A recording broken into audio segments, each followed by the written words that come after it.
Hello everyone and welcome to a very special video. Challenge runs have allowed me to revisit games I love, and today's video is on a game that I have a strong historical emotional connection to, Final Fantasy VIII. I could spend an hour talking about my love for the game, but introductions should be short and snappy on this platform, so let's just get into it. Final Fantasy VIII is a peculiar game to develop challenges around, which I'll elaborate on as the video progresses, but everything has to have a starting point, and so I decided that this one would be solo Squall Ifrit Junction only. The genesis of this idea was a working title, Final Fantasy VIII, but Squall is Clive Rosfield, albeit Clive without absorbing any more Guardian forces, aka GFs, as the game progresses. Those of you familiar with the game will immediately realise that card or card mod is not going to feature. As much as I enjoy Triple Triad, I think it simply breaks the game far too much. So, after the memorable introductory cinematic, the main protagonist awakes in the infirmary and I got to pick a name, which, as alluded to, will be Clive. If this causes confusion throughout the video, I can only apologise. Before heading off to the fire cavern, Quistis gives a tutorial on junctioning a GF, so for those unfamiliar with the game, just know that it is GFs that give characters their abilities to perform all actions other than a standard attack, for example casting magic, using items, and summoning. And shortly after that tutorial, Quistis elaborates some more, explaining how magic that is drawn from enemies can be junctioned to certain attributes like HP and strength, providing boosts to those attributes. This junctioning is also dictated by the GF's abilities, more on that when I get Ifrit. And here he comes, cue the boss music. As Clive has no GF junctioned, his only ability is a standard attack, so the battle as you expect is fairly plain. Attack, attack, attack. Ifrit casts fire and has a massive attack when he says impudent humans, which pushes Clive into critical health, which is when a hidden property called crisis level reaches a value that allows the use of limit breaks, which need no explanation. I got Clive to use a couple of limit breaks, the second of which ended with a rough divide, a finisher move that has a chance of occurring after each Renzokuken. After a third, Ifrit was defeated and agrees to join the party. Cue the victory fanfare. Quistis then gives a third tutorial, this time on elemental junctioning. I think this is rather obvious, especially in modern gaming, but you can assign elements to attack and defense if you have the magics drawn and if the Guardian Force knows the requisite abilities. So, now that Ifrit is available, Clive can junction it, and has access to summoning, drawing magic, and using items. Back in Garden, Quistis gives yet another tutorial, this time about GF's learning abilities. In a nutshell, defeating enemies gives GF's ability points towards learning new abilities. I set Ifrit to learn strength plus 20% for now. So, back in Garden, story stuff happens and Headmaster Cid explains the next mission. It's off to Dollet. Cue yet more epic music and Clive's serious business face. In Dollet I had to remember the rules. Solo Squall, so no Seifer grind shenanigans here. There are a few forced encounters here against Galbadian soldiers, and it was in my interest to keep experience gain to a minimum, owing to the game's level scaling mechanics, where enemies get harder the higher level you are. In the first encounter I got Seifer and Zell to take care of themselves, whilst Clive stocks up on the basic magics. After a short while stocking up on those basic magics, I summoned Ifrit to finish the soldiers off, as there is an experience bonus for whoever deals the killing blow. And in the event of a summon doing that, there is simply no bonus, which is beneficial. There are 4 forced soldier encounters in total in this area, and each one was dealt with in the same manner. They all got hellfired. Clive leveled up to level 8 at the end of this sequence. There is then a forced Anaconda encounter, which is a lot tougher to deal with, but not tough enough to withstand 4 hellfires directly to the face. In the communications tower there is a blind draw point, which is useful for certain encounters this game, including against the upcoming Elverett. But first it's Biggs and Wedge, where a problem is rather evident. It is very, very difficult to draw certain magics, in this case Asuna. This is because every magic has a hidden attribute dictating its draw difficulty, which can be offset by a character's magic stat, and because Clive has nothing junctioned to magic, it makes it very difficult, almost impossible to draw. I gave up after about half a dozen or so draws, and then just proceeded with 1 Hellfire, which took both Biggs and Wedge out, and that triggers Elverett to appear. I started the Elverett fight by casting Blind, which causes the majority of physical attacks to miss, providing safety for any drawing activities. The first 3 draws all failed, but then I got 5 doubles, which encouraged me to just keep going. The only thing I needed to watch out for was Storm Breath every 3rd move. To assist, I casted double so that when needed I could double cure, saving a little bit of time. I got 100 doubles after about 10 minutes, which isn't too bad. Considering I could survive to draw with no real issue, it shouldn't be a surprise that Alvaret was then taken down easily by some basic attacks. Ahead of the next encounter, I Junction doubled to strength to take it up to 32, and Junction Thunder to elemental attack because, of course, here comes XATM092, aka Spider, aka Black Widow. Spider has Protect to draw, but I held off getting more than a handful as there's a better source for them coming soon. As this is the first Spider encounter, I proceeded to just land a few hits and then knock it down with a Renzo Kuchen. That has a set animation for this boss, limiting it to just 4 hits unfortunately, but still it's cool when stuff like that happens. With Spider put into self-repair, I escaped the first encounter, but you can actually take the Spider down permanently, which I decided to do, owing to some decent drops. So at this bridge encounter, the goal was to put it into self-repair 5 times, after which it can be permanently dealt with. Thankfully, the incoming physical attacks were nothing to be scared of and I could happily stay at low enough health to use Renzo Kuchen, and set the safety at around 150 health, where a ray bomb combined with a follow-up could have been lethal. In case you're wondering, I'm not going to count limit breaks this run, but it's safe to assume there will be a lot of them. So, stay above 150 health, use limit breaks, rinse repeat. After a 15-minute, Spider was taken down, and here was the drop, our Halcon, which teaches a Guardian Force Vitality plus 40%. This is a 25% drop chance along with Power Wrist, Hypno Crown and Force Armlet that provide similar bonuses to other stats. And the 50 acquired AP, a staggering amount for this stage of the game, let Ifrit learn HP Junction.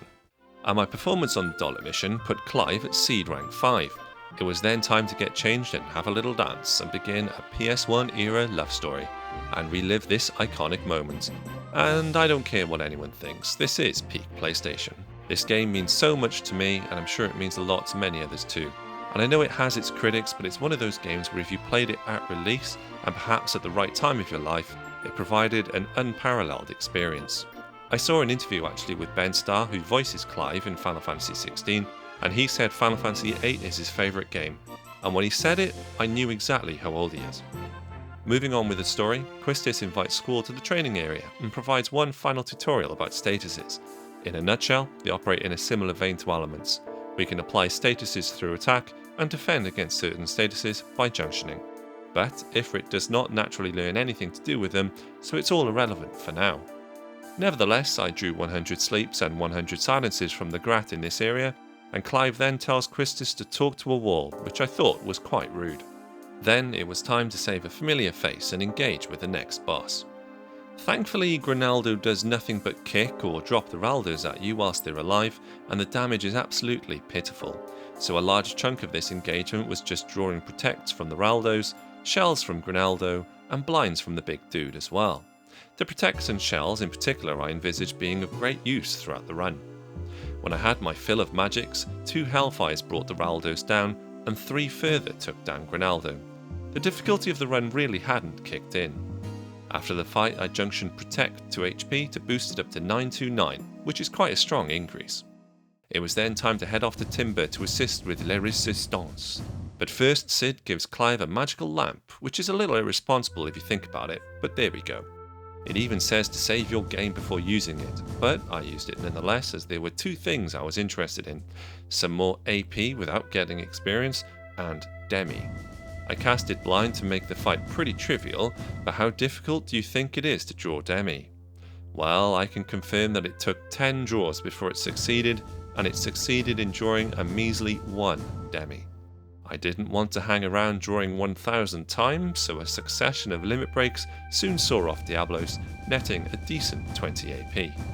On the train to Timber, it's of course the first Laguna Dream sequence, and in these sequences Laguna will deputise for Squall because, spoiler alert, there may be a certain connection there. In the first sequence though, there were only random encounters that we'll run away from, so it ended up being simply the start of a multi-generational love story that runs through the game. Back to Timber, there's a kidnap plot to be involved in, and I did enjoy the train code minigame as it is just about the right amount of stressful. But what ended up being more stressful was the next boss fight against the fake president. The first phase was no issue, as I got Clive to restock Cure whilst Zell and Selphie saw themselves off. When the first phase was dealt with, Gero appears, who has a wealth of draw options. And I'm just going to let this clip play out. I tried to draw and failed because these are tough spells to prize from him. He then used a Brawr attack, followed by a left hook which put Clive into critical. I tried to heal, but before I could he used silence. He must be quite a quick boss. And then he just finished Clive off with a couple of attacks. I realised quite quickly I was not going to be able to do a drawing spree from this guy, no way. On the next attempt I settled for 3 zombies as I evaluated it is probably the most useful spell to draw from him, and then I managed to squeeze out an offensive elixir just in time. Yeah, that fight, solo, without status defense or even just regular defense, is really dangerous. The fight gave enough AP for Ifrit to learn strength plus 20%, which when equipped added 6 to Clive's strength. Ifrit was then set to learn strength plus 40%. Back in Timber there is another forced encounter which Ifrit dealt with to minimise experience gained. Clive remained at level 8 afterwards. The Sorceress is soon introduced and you'll be seeing some more of her throughout the run. It was then time to head to Galbadia Garden. Along the way I encountered Thrustavis, from whom I could draw Float, and Wendigo, from whom I drew Berserk, which could be a very important status defense later in the game. There is another dream sequence here as well, so what have Laguna and the gang gotten themselves into this time? Well, 2 forced encounters against Esthar soldiers first of all. Predictably, Hellfire was the solution to those problems. And there's a puzzle of note here. I firstly headed down the rightmost passage, finding and losing the old key on this screen, and then fiddling with the middle hatch. I then backtracked and headed down the leftmost path, finding and losing another old key, then getting into an argument with the boys about setting a trap on a dead end. And you know, I've never actually done this all correctly before, so it was really nice to do it this time round. Experiencing the dialogue and at least one of the spoils of this later on will be exceptional. One final backtrack led me to the rightmost panel this time, and onwards I went. At the detonator, the order is red switch, blue switch to avoid encounters and unlock future treasures. The last thing of note in this section was drawing 100 dispels from Elastoids, and I'll be frank, I didn't root this before setting off on the challenge, and I'm sure I knew I was wasting time drawing so much along the way. But this is the first challenge run I've done, and we must all start somewhere, and besides, I was enjoying myself nonetheless. Anyways, thanks to my efforts, the dream sequence ended with 1 forced encounter, and you know that means Hellfire. Laguna then falls off the cliff, which is played out for laughs, but I think he ends up quite seriously injured. Back with Clive, I spent quite a bit of time exploring the plains around Galbadia Garden trying to find a blood soul. When I found one, it was accompanied by a Bahamut. I tried to draw a zombie from it, but Clive was put to sleep and just suffered until he was subject to a physical attack. When I eventually got that one zombie draw, I decided it just wasn't going to be worth the effort and just retreated. Onwards to Galbadia Garden, a plot dump occurs. The only notable occurrence is this draw point, from which I drew 14 hastes and I discovered junctioning Dispel to health took it up to 1529, which is really nice. If you want a quick plot summary, it's best summed up with this scene. Clive says Seifer may have been executed, and Fujin replies, lies. Yep, that sums it up. Irvine, the sharpshooter who is going to put one between the sorceress's eyes, joins the party. It's then off to Delling for the assassination attempt. But the first thing I did was leave Delling. I popped to the missile base and there's nothing here, not even a draw point, which is boring. I think there ought to be something here to interact with at least. But in the nearby Dingo Desert, which surrounds the prison, I encountered an Abyss Worm, which is quite a tricky customer. You can draw Aero from these guys, which is an especially useful element. Abyss Worms though use Sand Shake, which deals moderate damage, a couple of hundred each time, which is somewhat manageable, but when it opens up it can deal more than 300 damage with Saliva, which is really hard to out-heal. I was really thankful for those dispels to keep Clive's HP up, and it did take a bit of time and took a fair few encounters, but eventually I did get up to 100 arrows. I then junctioned Aero to Elemental Attack and headed to the Tomb of the Unknown King. The first boss in this area is Sacred, who is just a joke to be fair. He just tickled Clive throughout the fight, but I didn't complain because I could get 100 life magics from him. One Renzo Kukin then finished him off. Life went on to HP Junction, which took it up to 1729. A bit more exploring of the tomb led to the Sacred and Minotaur fight, where Sacred was dealt with again with one Renzo Kuken. Minotaur, despite his stature, is tankier and took 3 Renzos to go down. The challenges were certainly feeling few and far between at this stage, but at least these 2 boss encounters here gave 60 AP in total. It was then time to go back to Delling, where General Caraway, Ranoa's dad, when explaining the itinerary of the Sorceresses parade, decides to do so in a rather inventive and animated manner. I mean, sure, whatever works for you, man. Fast forward a bit, Rinoa gets herself in a spot of bother, Edea does a T-1000 impression, and a very important boss is introduced.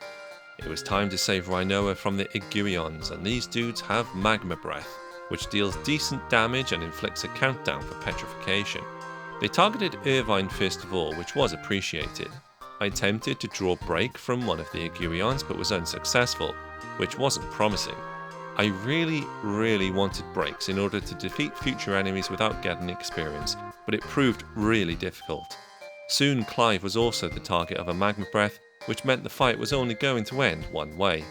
Before it ended, I witnessed some kind of super attack resonance, where the Iguions combined their power, dealing decent damage. Pretty cool that they put that sort of thing in the game, and obviously Clive was petrified a moment later. The strategy for the next attempt was to just draw a few breaks and then go on the offensive. It started reasonably well, with Irvine getting taken down by a resonance. I then focused attacks on one Iguion, with 4 enough to take it down, which I thought would make the fight far more manageable. I then began to draw, 1 break at a time it seemed. And what ended up being quite amazing is that there seems to be something in the fight AI script that stops them using Magma Breath if a party member is dead. Also, Resonance can't be cast with one Iguion out of the fight, so all this solitary foe did was swipe over and over. Seriously. So, this meant I could take all the time I needed to draw 100 breaks, that time being 25 minutes. I then drew 100 Asunas, which took only 5 minutes, which was far more like it. So, I went from my expectations being maybe 1 or 2 break draws to maxing out, which was an amazing feeling even if it did take forever. One Renzo Kuken took out the second Iguion, and my mind wandered ahead to what break shenanigans I could get up to later in the game. Back to the story, Irvine gets the jitters, and I'll skip the entire sewer section as there are no forced encounters, and I did not draw anything due to the rules of the run. Break also gets junction to strength, which increased it up to 44. Irvine gets convinced to take the shot, Squall jumps into action, and there's a face-off against Seifer, who is an absolute joke, taking only 2 hits to take down. It was then time to finish Disc 1, with Irvine and Rinoa joining Squall and taking themselves out ASAP.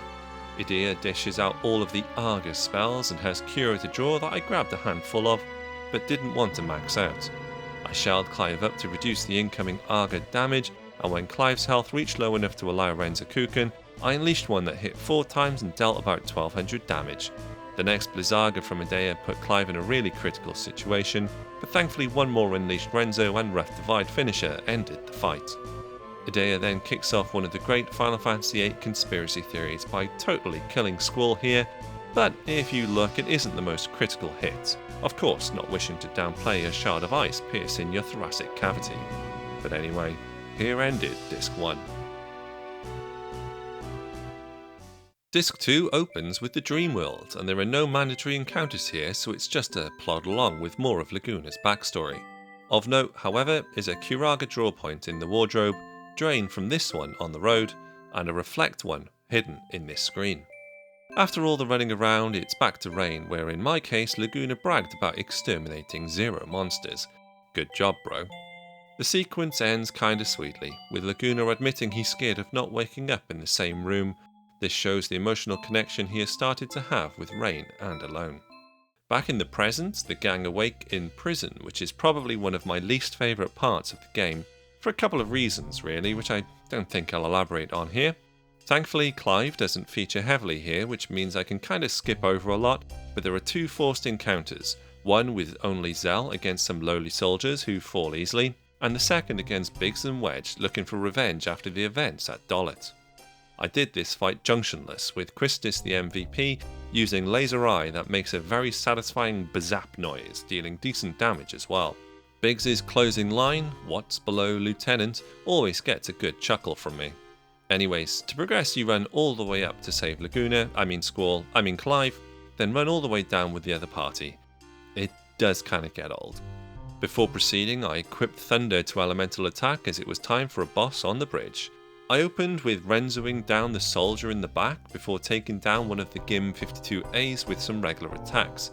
The only thing I had to worry about was micro missiles dealing half of Clive's health as damage, but there was no real major damage coming in otherwise, so I spent about 15 minutes drawing 100 hastes, which I was certain was a worthwhile endeavour.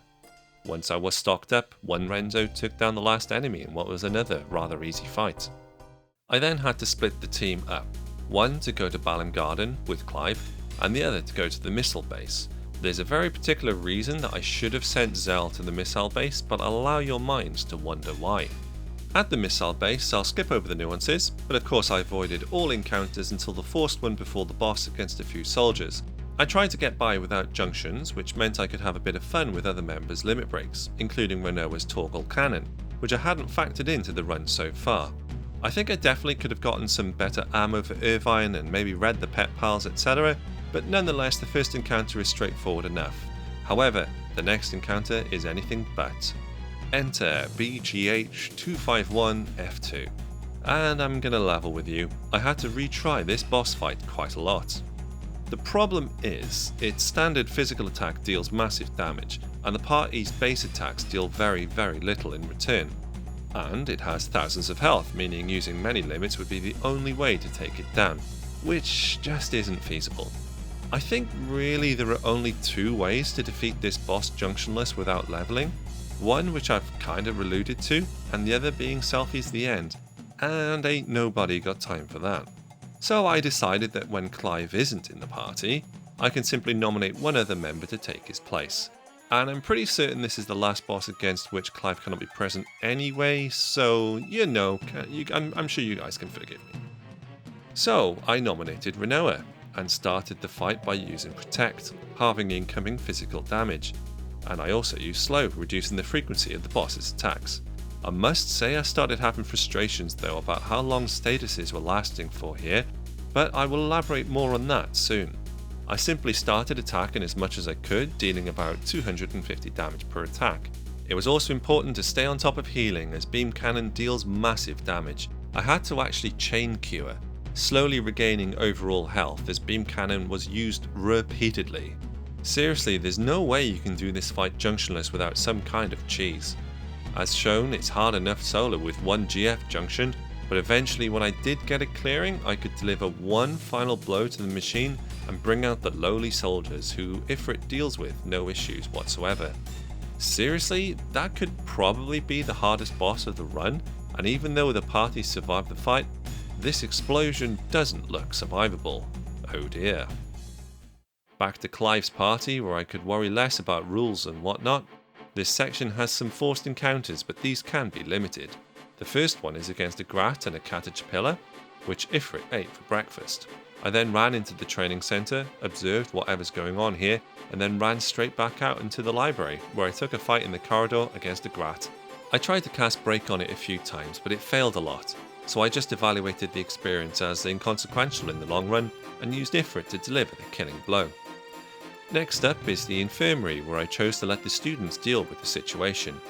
And that was basically it, just 2 encounters. I could then speak to Zoo and head up to Sid, who sends Clive down to the basement, where after much pottering about, the next boss presents itself.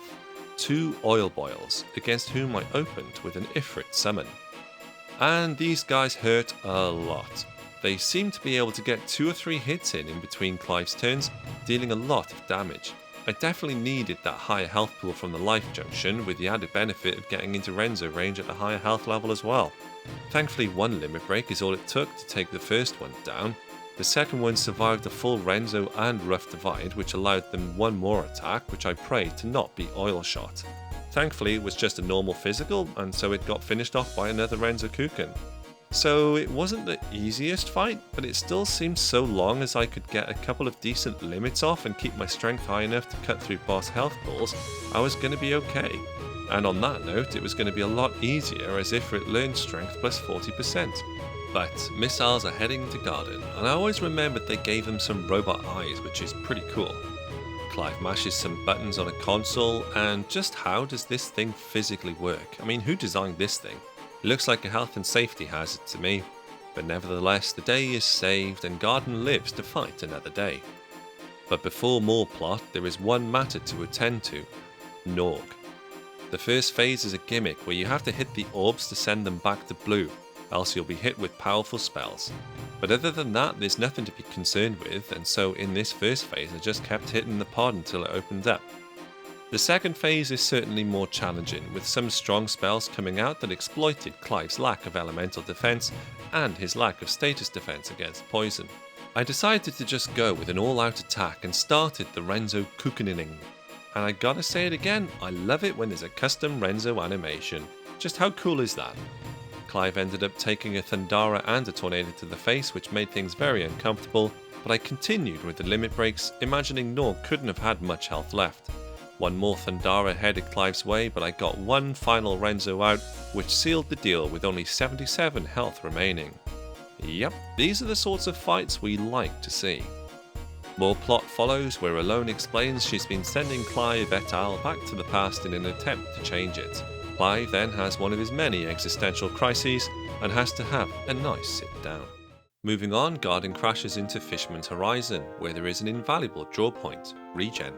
I was very thankful to see it, but even better, in the mayor's residence there is a hidden ultimate draw point, which is a one-time only sort of deal. And it is this spell that ultimately will make Clive a killing machine. Soon there's another forced encounter, saving the mayor from some lowly grunts. They got hellfired and Clive remained at level 9. And I'm wondering as I'm writing this, did I just forget I spent all that time during breaks? I'm sure I could have prevented more experience by using it on these sorts of encounters. After all that trouble, I appear to have not been utilising it. Anyway, the encounter is followed up quickly by the return of BGH 251F2, this time in a state of disrepair. I knew to watch out for beam cannon. I started by slowing the machine, getting an attack in, and then casting regen and protect. I had wanted to get haste out as well, but I would have just ended up cycling between them all owing to how quickly they were all expiring. A moment later I got a Renzo off at about half health but suffered a beam cannon in retaliation, and things started looking really sketchy. I pushed on with another Renzo followed by a rough divide, and it just so happened to be enough. Another very close call. I swear if Clive had a little less health, or if the bosses had a little more, then navigating these fights would have become a real challenge. The most inexplicable moment of the game follows, where the old party emerge, presumably from the wreckage of the machine, which survived the missile base explosion.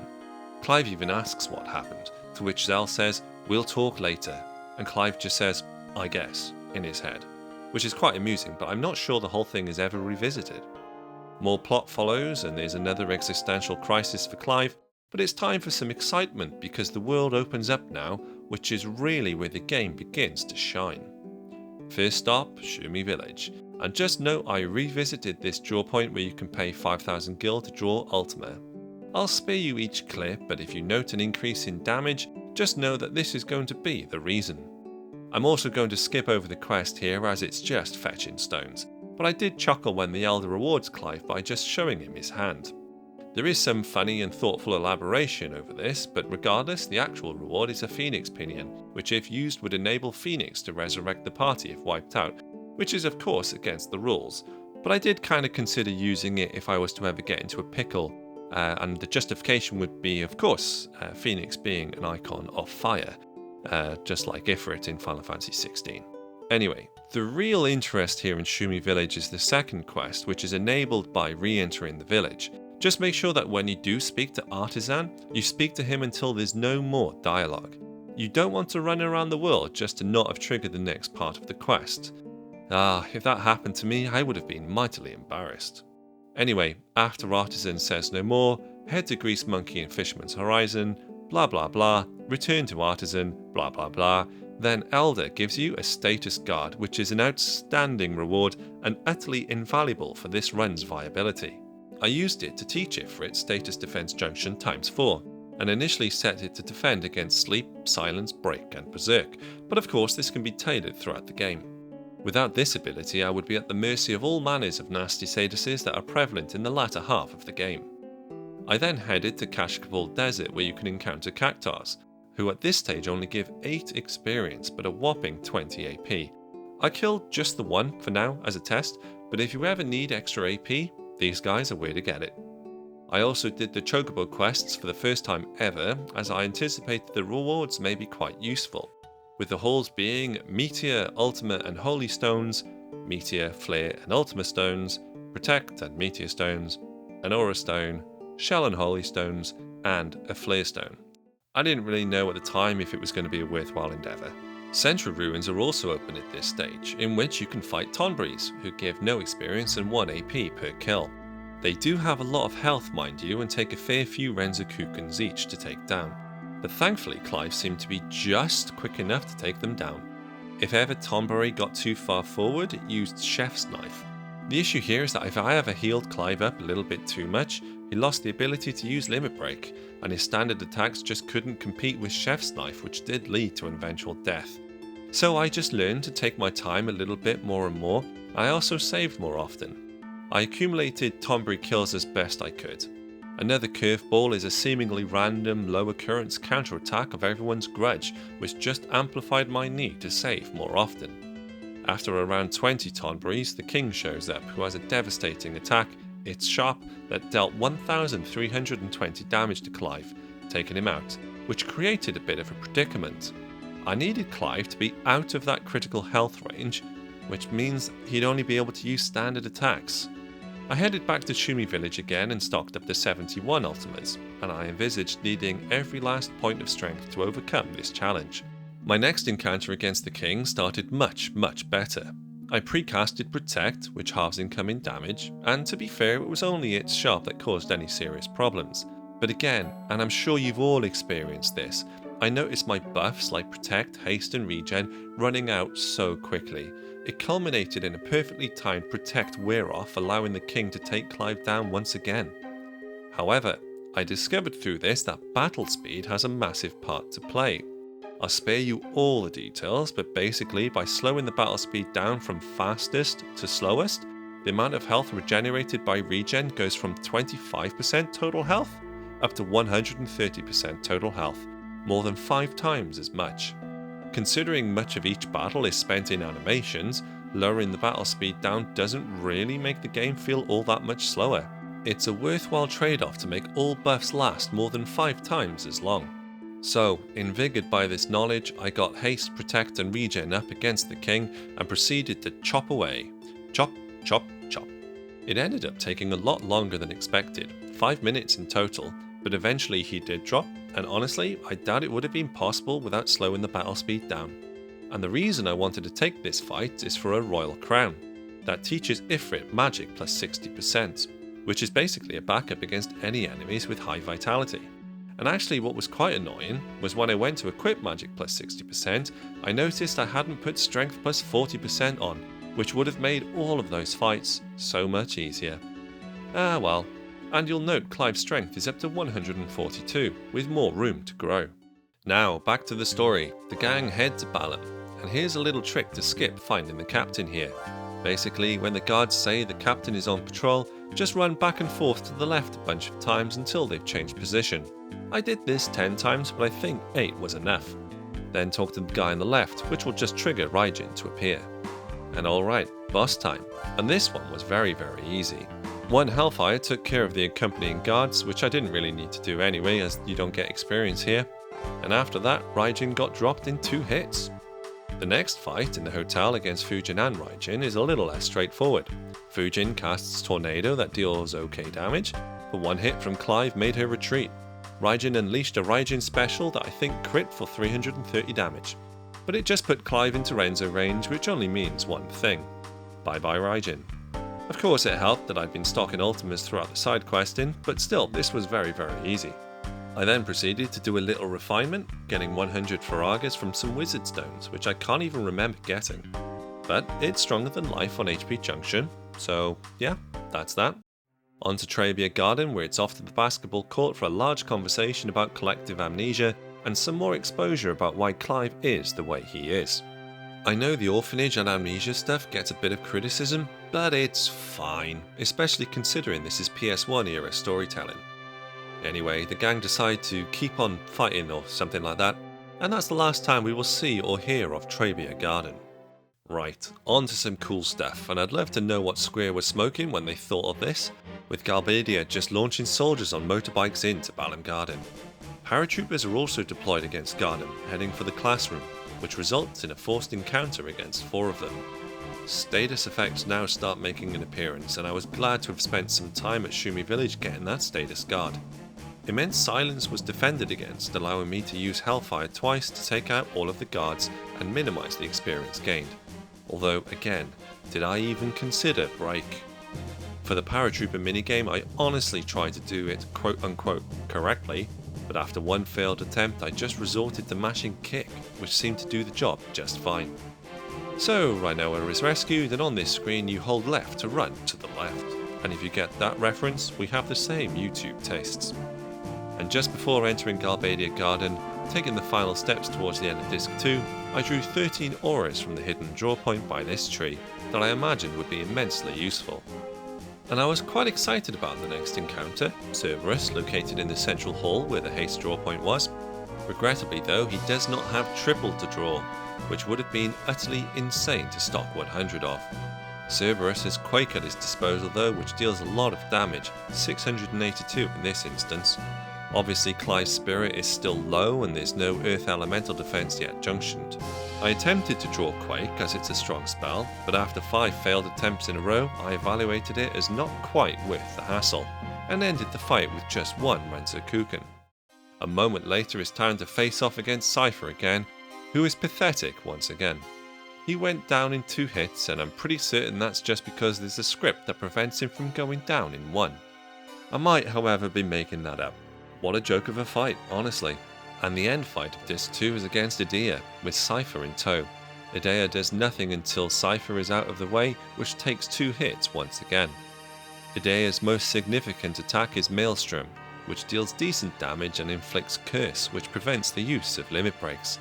I had the feeling the fight wasn't going to be straightforward, but the real problem was she uses status attacks, including Death, which I hadn't defended against.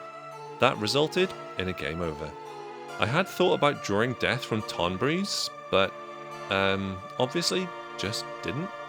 So, on the next attempt, I made Clive inflict himself with Zombie that I think negates Death. Edea uses a Maelstrom which puts Clive into critical health, and another boon of Zombie is, I think, it prevents Curse, so I could end the fight with 1 Renzokuken. I knew having a zombie spell would have its use, but man, this was the perfect fight for it. And that's Disc 2 finished, with Ultimecia now in Rhinoa. Disc 3 begins with some more plot dump at the orphanage where the gang learns of Sorceress Adel, and another dream sequence soon follows, but this time it's a short one that culminates in a forced fight against a ruby dragon that is just taken down in 4 hits. This fight gets Laguna/Clive up to level 11. Could I have used Break? Most likely. I blame my autopilot, but I live and learn. The sequence ends with a little more background on Alone, which leads perfectly onto the White Seed ship, where Clive is signalled to go to Esthar to learn more on Alone and, well, everything else that's going on. So, it's off to FH and a long walk for Clive and Rhinoa, in a short but rather memorable sequence. At the end of the road are the salt flats where I grabbed a rather pathetic amount of meteors from this hidden draw point. I also didn't get a single random encounter in this area before hitting Abaddon, and this was only ever going to go one way. I attacked a couple of times and finished it off with a Renzokuken. It was evident at this point that the ultimate draw point was proving to be a little bit too strong, whilst the experience avoidance was stopping most bosses from being any real threat. I definitely had some close encounters with certain bosses along the way, but since the world opened up, it had been getting easier. Moving on, Esthar is just around the corner, but before I could say "Ward's my uncle," it was time for another dream sequence. And I am pleased to report that I had finally remembered to start using Break, which is highly effective against the basic Esthar soldiers, and decently effective against the Gespers here too. However, the G Esthar soldiers are super resistant to it. I think it only works 1% of the time, so they just got hellfired. The Elastoid too got hellfired. At the end of all of these sequences, Laguna Clive remained a level 11. And it's an exciting moment now as Esthar opens up, and has within it a very, very appreciated pet store, from which I purchased Vitality, Magic and Spirit Scrolls, and a small handful of Amnesia Greens. I also spammed Cheryl's store until it gave me a Rosetta Stone, which is an insane item as it teaches ability times 4. I got Ifrit to unlearn a few undesirable abilities, and then used the bought scrolls on Ifrit, which allowed me to boost Clive's Vitality, Magic and Spirit from 8, 9, 8 to 58, 28 and 68, which is a massive change. And with 4 ability slots available, I could boost Vitality and Magic on top of the existing strength boosts. And it's fair to say I was feeling really strong at this stage. And now it was time to head off to space. Sorry. But whilst Clive's on his way up, the other party infiltrates the Lunatic Pandora after dealing with some lowly soldiers. And it is here I could reap what I sowed earlier, getting a power generator that could be refined into pulse ammo if needed. But really, the absolute best thing here is this, a speed junction scroll, which is going to turn Clive into an absolute freak. There is no boss in this sequence as the party get expelled by Mobile Type 8, which will just sit there waiting patiently for Clive to return before then picking a fight. So, space. And I think now's the best time as the story here plays out to just say I hope so far I've done this game some justice with my editing. Every different game to be edited has its own learning curve and nuances, but as this game means so much to me and to many others, I have throughout really just wished I could convey my love for it whilst making the challenge as engaging as possible. It isn't the easiest game to create challenge runs for, as so much is just so utterly broken. I know Final Fantasy games are very rarely difficult, but this game is the most exploitable of the bunch, I would wager. But having played it at a rather formative, adolescent time of my life, it will always live long in my memory. And it was actually around this moment where my parents came around and dropped a big box of childhood memories off, including some writing from when I was like 11 or something, talking about how much I loved Final Fantasy VII, which was really funny to see. I wonder if I thought I'd still be playing these games decades later. Yet here I am, enjoying it and reconnecting with it once again. Also in the box were some letters I had from some distant friends, and it was just a bit emotional finding basically old memories compressed into something material. In this digital age, it is very easy to forget the feeling you had opening a letter or opening a game case, experiencing wonderful stories for the first time. I suppose these sorts of feelings is why there is still an audience for these now vintage games. Though you may not have the time or the inclination to play them again, content on platforms like YouTube allow us to all reconnect with distant memories. Now, let's start the journey of coming back down to Earth. And there's a little exploit here in the Ragnarok. Well, I say exploit, it's more of a safeguard. Now, we all know the propagators are designed to be killed in pairs, but the devs clearly thought this may have been too difficult for some to realise, so they built in a failsafe which I decided to use here. The propagators here die in one hit, so it's very simple to do. I also used this time to teach Ifrit Speed Junction and Junction Haste to get speed from 22 up to 71. This meant that even on the slowest battle speed, Clive's A to B would still be a rocket. I alternated between killing the red and purple propagators, as the red one commonly drops an aura stone, which I determined to be the most valuable of the drops here. After like 25 kills, the game just wipes all of the propagators out, and I had a bunch of aura stones under my belt. Lovely jubbly. And here we go everyone, I hope you've all done your vocal warm-ups. Ready? 1, 2, 3, take it away. What, you expect me to sing? I'll lose all my subs, so no. Okay, so we're almost in the endgame now, but first Clive willingly lets Renoa go. I went to Shumi Village to get up to 100 Ultimas, putting Clive's strength at a staggering 195. Clive then goes to get Renoa back, which was a very quick change of mind, but worth it for this iconic shot. And with the world map now opened up, there are a number of highly valuable activities that can be partaken in. Firstly, there's this big bad boy, Jumbo Cactuar, from whom you can draw Meltdown, but also who uses 10,000 needles, which is an insta-kill on Clive. In the nearby Kashkapol Desert, I engaged with a Chimera and drew 100 waters, which I junctioned to elemental attack and then returned to Jumbo Cactuar. I quickly drew some Meltdowns but didn't want to get too greedy. Meltdown lowers vitality to 0, which is especially useful against certain bosses, including this one. So, after inflicted with VIII, I proceeded to Renzo Jumbo Cactuar down, where there is again a custom animation, which just makes it all the more enjoyable once again.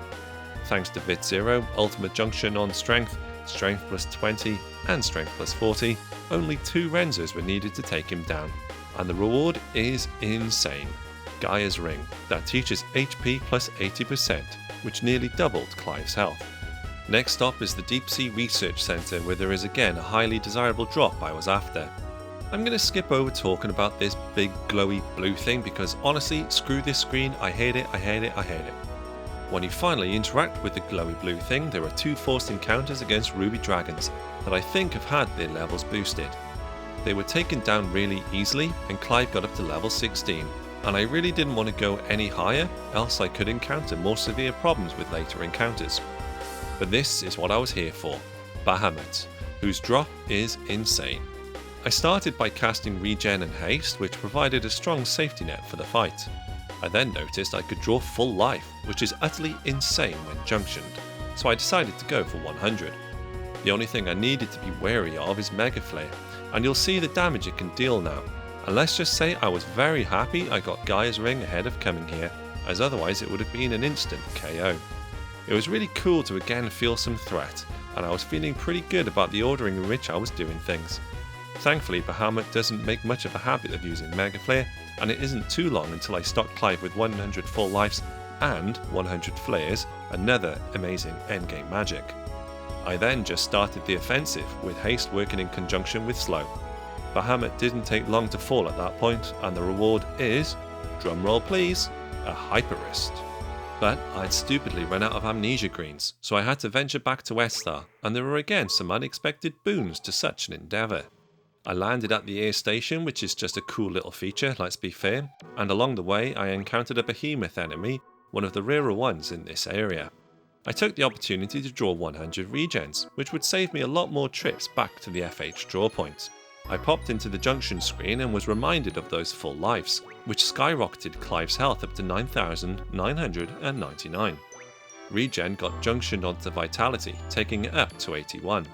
Shell and Life went on to Elemental Defense for 50% protection across the board, and Flare went on to Magic to put it at 89.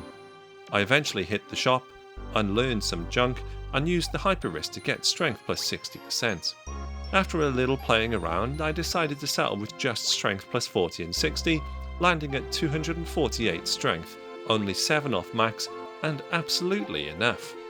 On my way out of Esthar, I encountered an Imp, one of the monsters on my of interest list, from whom I could stock more breaks and confuse, the latter against which I didn't have any protection. Things went really well initially. I was gorging on the magics, lapping it all up. The Imp cast Blind on me, which I dismissively laughed at.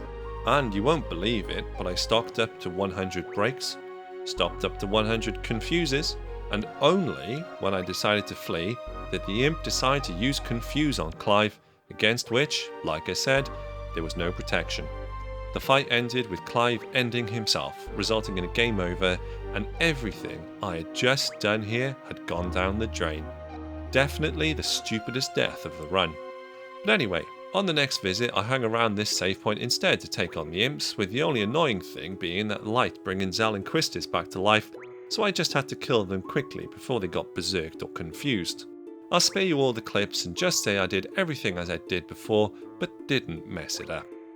I also got 100 damage and deaths from this cat dude. All the drawing gave me a real thirst for it, so I set my status defenses up as best as I could and headed for the hardest areas of the game, the islands closest to heaven and hell. First up is everyone's absolute favourite, Marlborough, who opened with its signature Bad Breath, in possibly its most devastating iteration, as even though I had strong status defences, I couldn't protect against enough and got slept, poisoned, silenced, blinded, cursed and VIII. And as all monsters on these islands are level 100, they hit like trucks, but at least I got woken up and could use a remedy to remove most ailments. The goal here was to get Quakes, and it did take a few battles, but ultimately I did get 100 drawn. So, what's next on the menu? A Chimera that opened with Stop, which I wasn't defending against. So yeah, it ends inevitably.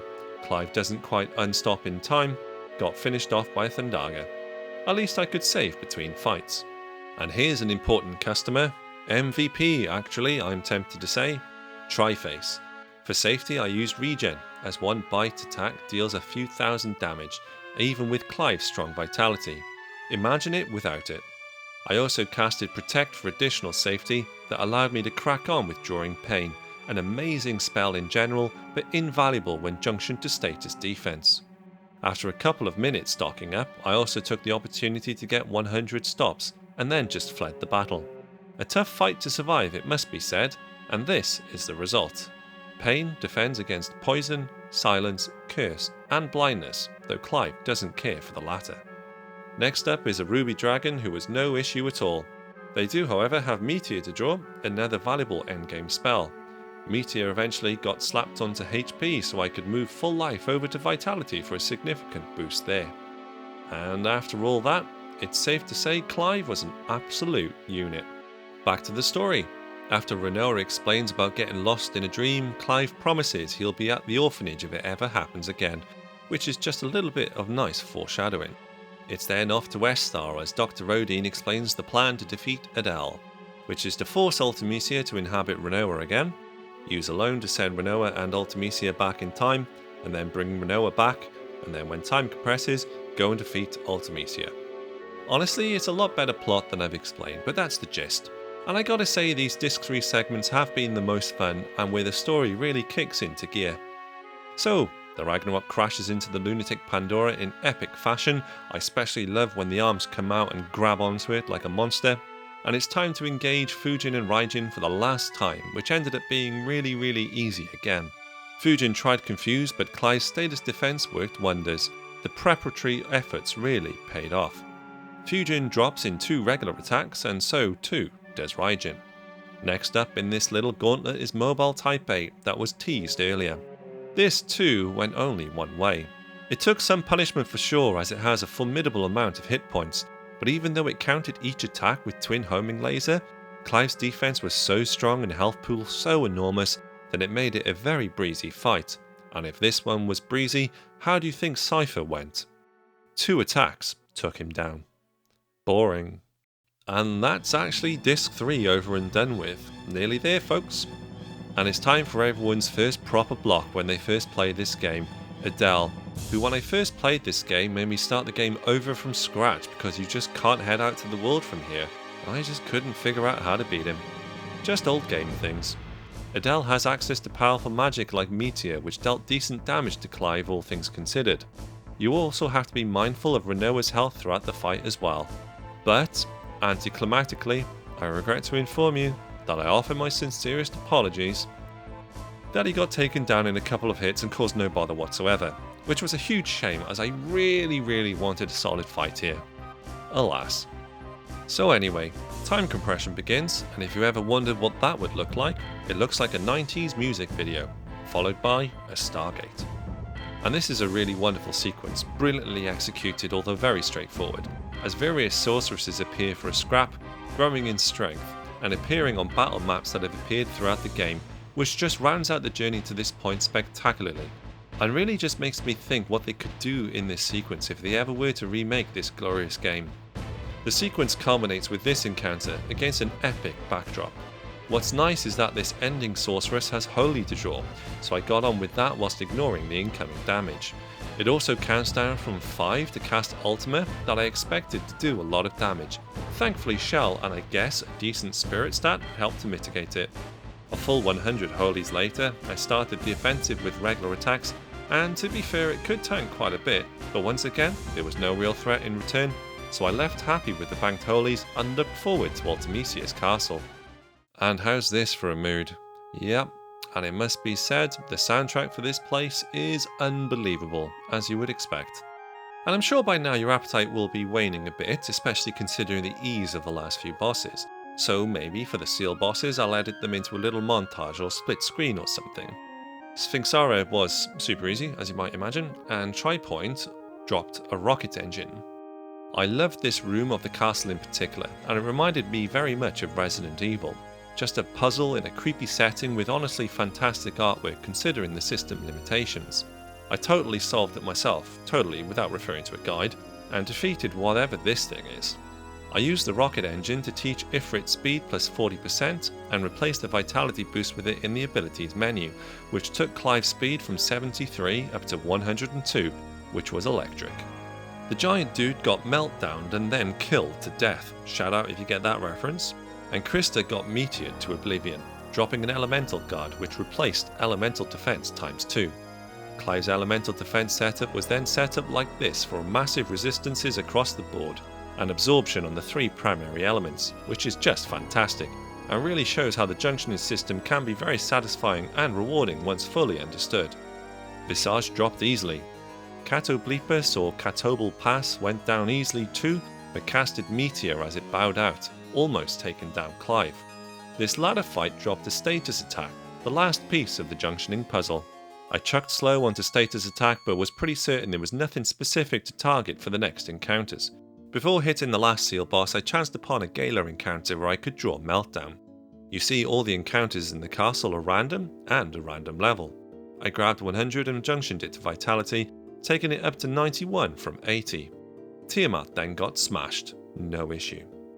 Here's a last look at the junctions. Amazing really that this is all achievable with 1 GF if you know where to go looking. I really, honestly, didn't expect such a setup when I conceived the challenge. I really thought it would only be like HP and strength or something like that. Only as I played and researched did things really begin to unlock. The 4 abilities are obvious: strength, health and speed boosted. And trigger warning, here's the GF page. And to be honest, I could have probably done this leaner. Nah, not probably, definitely. I could have done this run also in half the time for sure.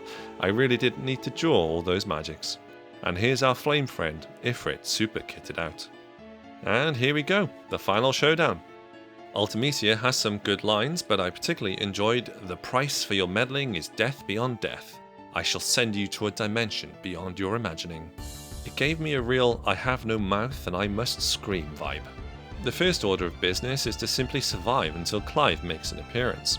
After a short while, any KO'd characters are absorbed into time and replaced with another. So I just waited patiently, and I know this game was a massive inspiration for the dev team behind Expedition 33, and I think this absorbed into time was perhaps an element that inspired Simon's wiping the party from the canvas attack. Things started to look a bit sketchy with a tornado nearly causing a game over. I was just sat there waiting patiently for the baby to come in and do its business, but also quite thankful that the Maelstrom attack is gravity based. After survival, Clive entered the fray. I set up with haste, followed by using one of those trusty aura stones, though of course I had a few regular magic stocked away, so all that chocobo and propagator stuff wasn't necessary in the end. The first phase is generally safe, so I could simply limit break to my heart's content. One Renzo actually finished the first phase, dealing insane damage. Phase 2 is Griever, who simply tickled Clive with a flare before getting Renzo down easy peasy.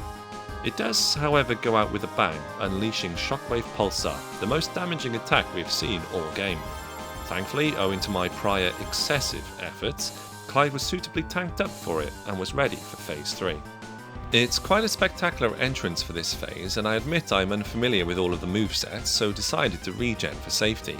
But once again, 1 Renzo is all it took to see off the boss, and I was finally down to the last boss of this epic game, Ultimecia, who opens with Hell's Judgment that lowers health down to 1.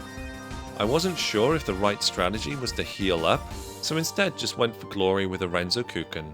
However, Ultimecia has protections against this sort of fast KO, and needs to be hit repeatedly through a few messages that reflect almost perfectly my feelings on playing this game after so long. Those messages are: reflect on your childhood, your sensation, your words, your emotions. Time, it will not wait. No matter how hard you hold on, it escapes you. And